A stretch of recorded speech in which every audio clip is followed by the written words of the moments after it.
mà đi qua cái sấy à. Quá gì à. Bầu ơi. Tập cái nó xeo luôn đi. Ừ. Thế cái tình tao nhẹ nó nó là.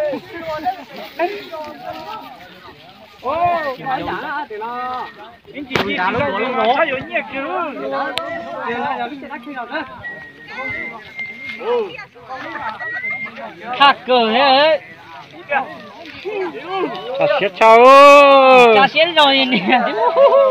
ồ dạng của nó tụ nè Thì đó thì đó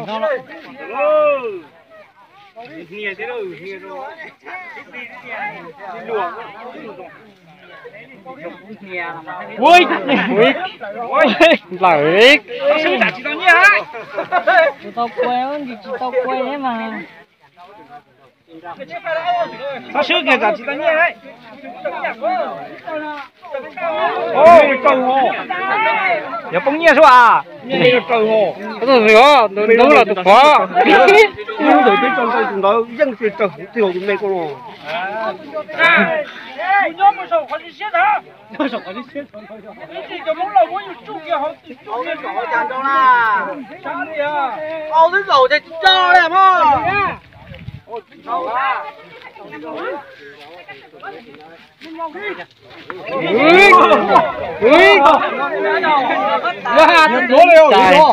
ra ra đó con trứng cổ cứ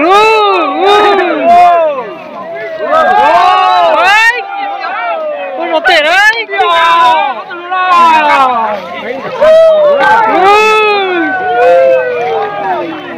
cái hải ly rổ vui nhở đúng đâu dạo từ đâu mà chia từ sinh đâu quá cái hải ly mà tư rổ nhở cô hồ chẳng chẳng tôi chưa thiếu thì dấu tầm như đó thì mình tôi chưa thiếu rồi mình là tôi chưa thiếu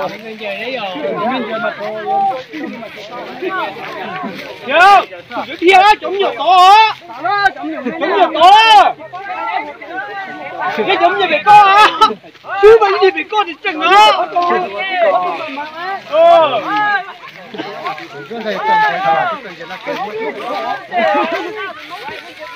Ui nhở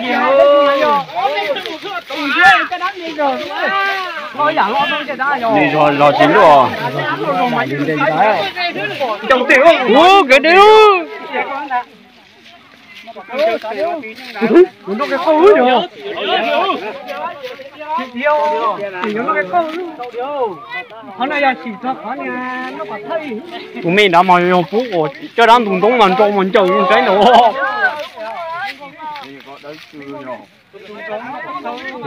nó câu nữa giáo nhìn lại cái thịt chú nhìn lại như nó đâu cả những cái tệ này nó xét xa xét thật luôn nè nè mình phải nói cho bố luôn rồi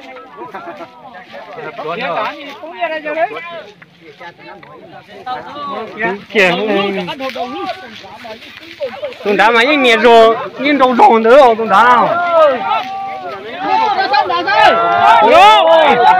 cứu rồi ba hắn chạy đá mà máu thì tao biết là chạy đá mà máu đâu đi xuống này giờ mình nhổ xuống thôi kìa đấy mình nhổ xong nè mỗi hải sự kìa không nhóc được cái đâu chặt chừng các cái tiêu chứ cái gì to phốt kia cái mỗi là dạng luôn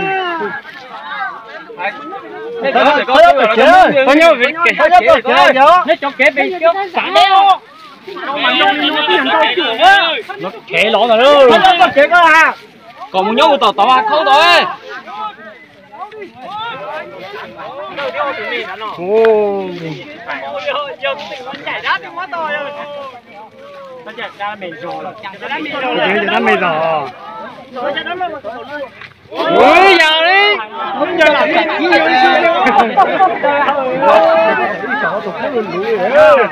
tụi cô lũ ấy nhở thôi nhỏ con đó tụi cô lũ chỉ tao sợ nó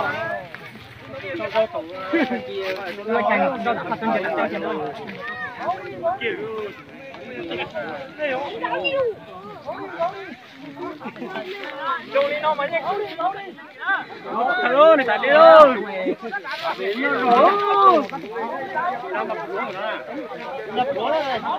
Ô, bắp rồi, bắp rồi.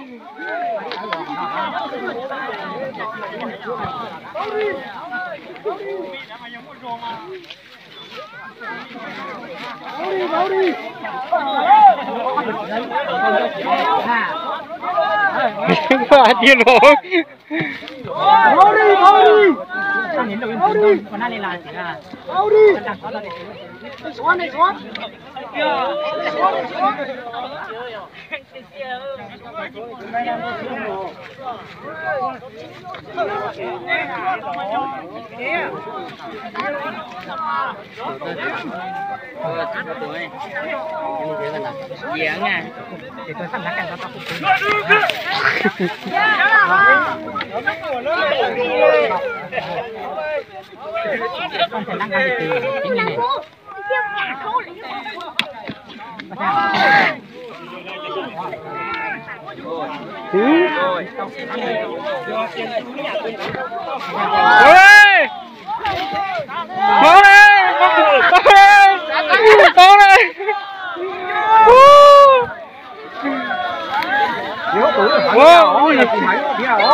Bên nó hành kiểu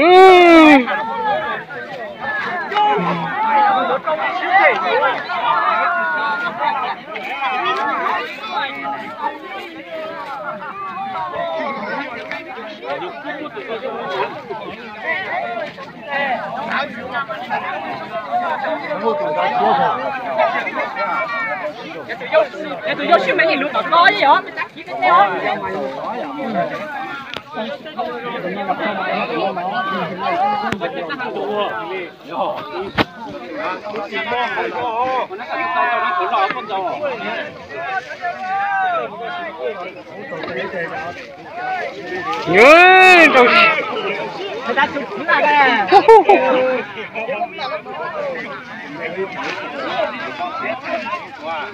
Đồ chết thế.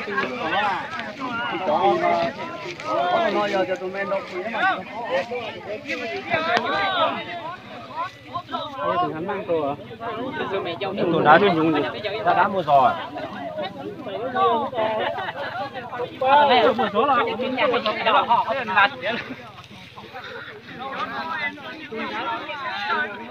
tự danh bảo đi giờ tao sẽ tự tao luôn rồi có tụi tự danh nhiều nói dạng cầu sữa nói dạng nhà đẹp tụi nó chơi đánh từng rồi nữa mày cây trâu mấy dạng cậu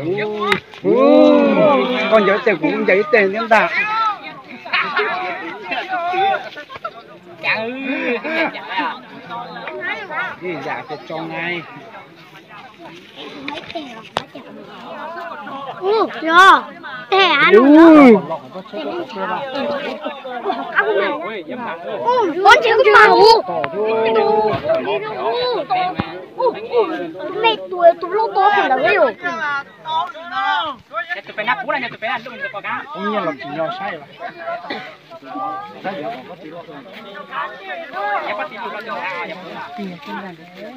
Bây giờ từ đó nó thề ra đấy. Nó rất là.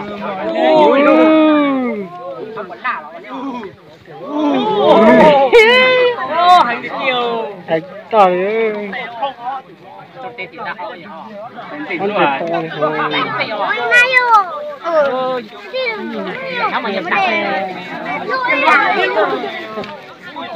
Cha đã mua giọt thế đấy.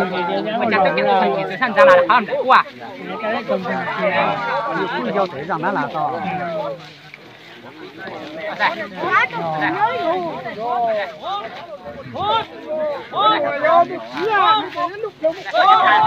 Ôi chị.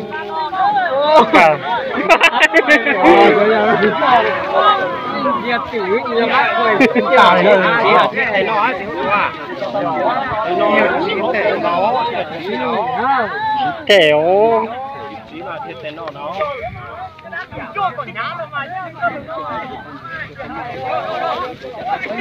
dễ chỉnh trời thế đấy.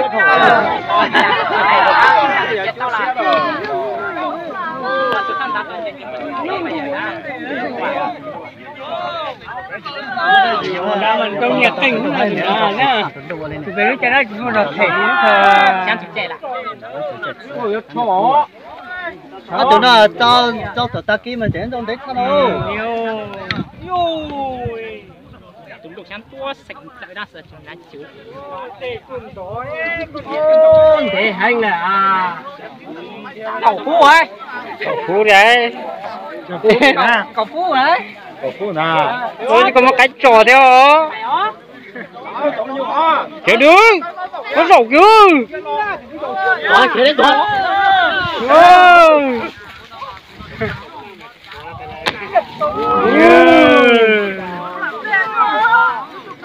Đưa về cái toán. Họ có tụi nằm ở tại nhiều nó bây giờ. Nó nằm ở thang này.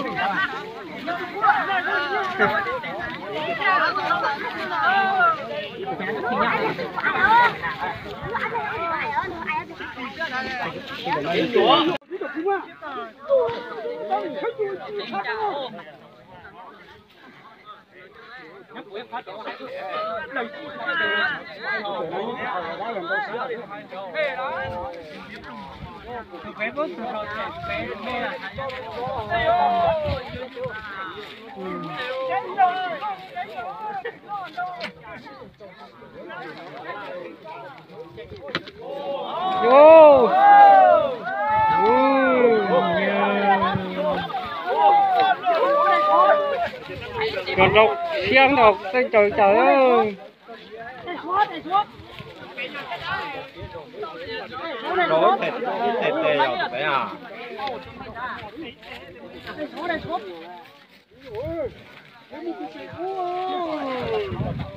Bó đây. Cú đầu.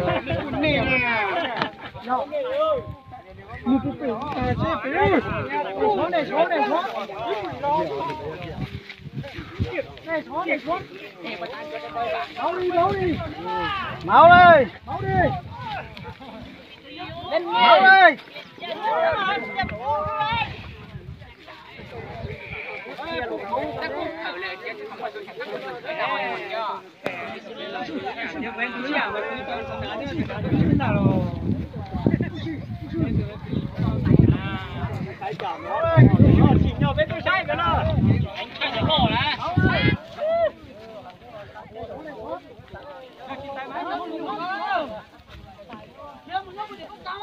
To thế rồi, thế là ta cũng chỉ xuống kia theo.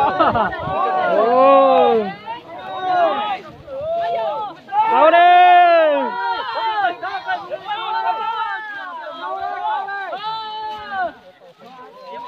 Đừng muốn liếc tờ. Máu ơi. Giờ máu có mùa thế mà chín chay kia. Máu có chảy thế mà giờ mình hãy thế mà nhưng chưa cha kia. Từ mình thấy máu không mùa nữa, giờ máu có chảy thế mà giờ máu chỉ cho lên tuồng mà. Giờ là hãy mà như tín đấy luôn.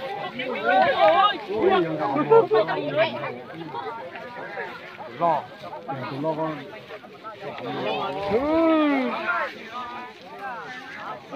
Chứ mà.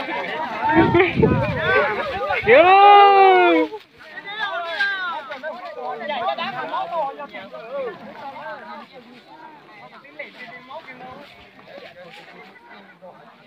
Nó lấy cái chân đầu nó cả là khô khô. Cái chân rồi.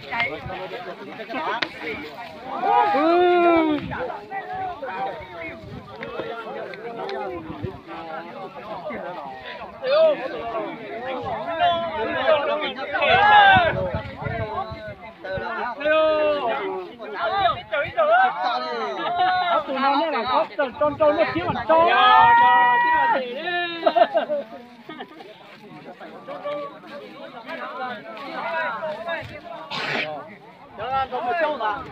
Một chốt theo từ mồ mà nhân câu nó một chốt theo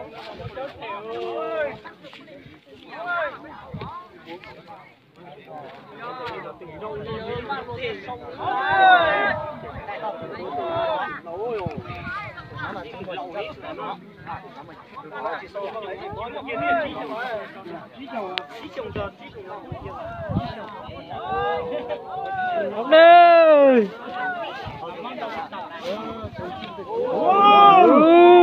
Món một tầng món gì một tầng ra người ta mua hả cả xe à cả xe一個就定摸燉兜啦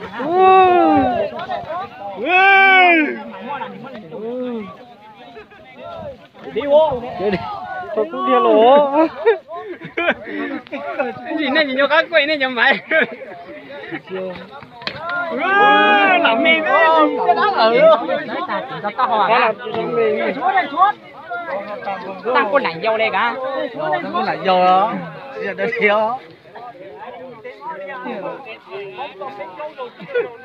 rồi rằng hả con này chả lỏ rồi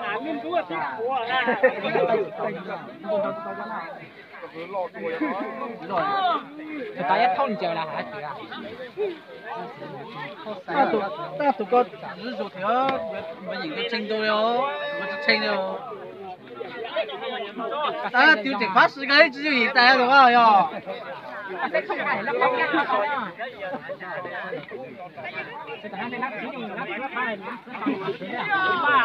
mình tao nhập rồi rồi chở tụi mẹ tao xong nhớ mới chuyển đi thì tao mà xong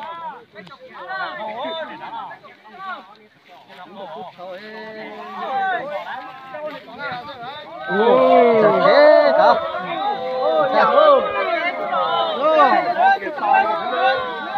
rồi gì á cũng gãy mấy chuột dùng tao lột tao hồi cả là nhưng mà cái số đó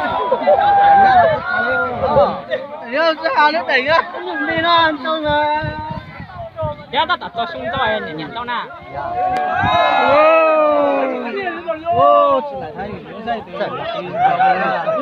anh như chơi à xem rồi tôi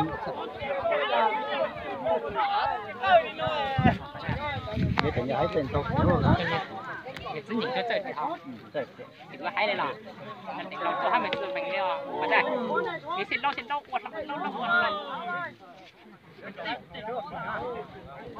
cái nhà tao tức là chân tao thì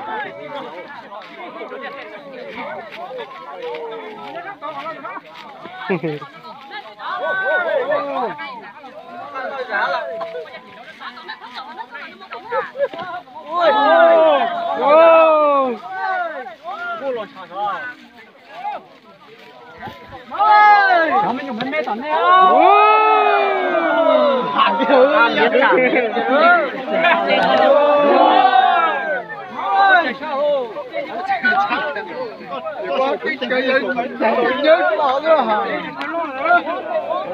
có chừng cá đây là nên đã cầu giò chiếu cầu giò đó tôi à cầu giò ơi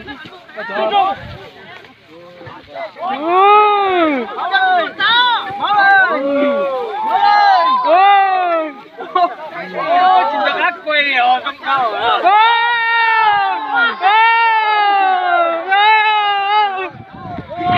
kia